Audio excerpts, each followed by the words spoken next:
बिस्मिल्लाहिर्रहमानिर्रहीम। आज हम बात करेंगे 6 पिलर्स ऑफ सेल्फ एस्टीम के पिलर नंबर 5 और 6 के बारे में। Pillar number 5, the practice of living purposefully.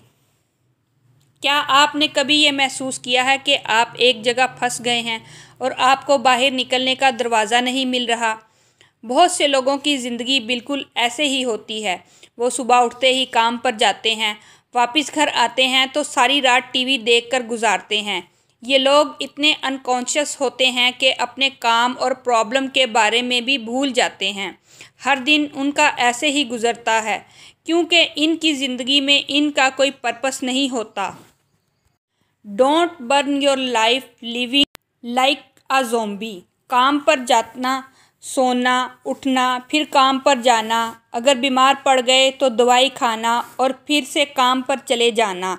मैं ये नहीं कह रही हूँ कि अपनी जॉब को क्विट कर दो।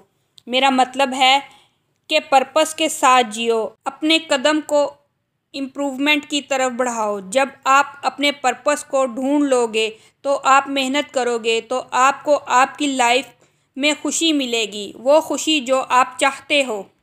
ज़रूरी नहीं होता कि पर्पस बड़ा हो या छोटा हो, या बहुत ही सिंपल भी हो सकता है, जैसा कि मैं अपनी बॉडी का और ज़्यादा ख्याल रखूँगा और एक्सरसाइज करूँगा। जब तक आपके पास आपका पर्पस होगा तो आपकी सेल्फ एस्टीम बढ़ती जाएगी। अब हम बात करेंगे पिलर नंबर 6 के बारे में, the practice of personal integrity. हम अक्सर बात करते हैं कि मुल्क में करप्शन को रोकने पर हम ट्रैफिक पुलिस वालों को तो 50 रुपये रिश्वत खिलाकर 200 का चालान बचा लेते हैं। हमें बहुत ही समझदारी की बात लगती है। इसे कहते हैं मजबूत असूलों की कमी। ऐसे लोगों में ना तो सेल्फ स्टीम होता है और ना ही दूसरे लोगों को इनकी इज्जत की परवाह होती है। यहाँ हमने वो 150 रुपये तो बचा लिए हैं, लेकिन बदले में हम अपनी ही नज़रों से ख़ुद को गिरा लेते हैं।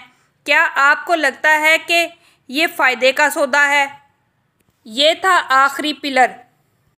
मेरे दोस्तों, मज़ीद अच्छी वीडियोस देखने के लिए मेरे चैनल को सब्सक्राइब, लाइक और प्यारे प्यारे कमेंट्स ज़रूर कीजिएगा। अल्लाह हाफिज़।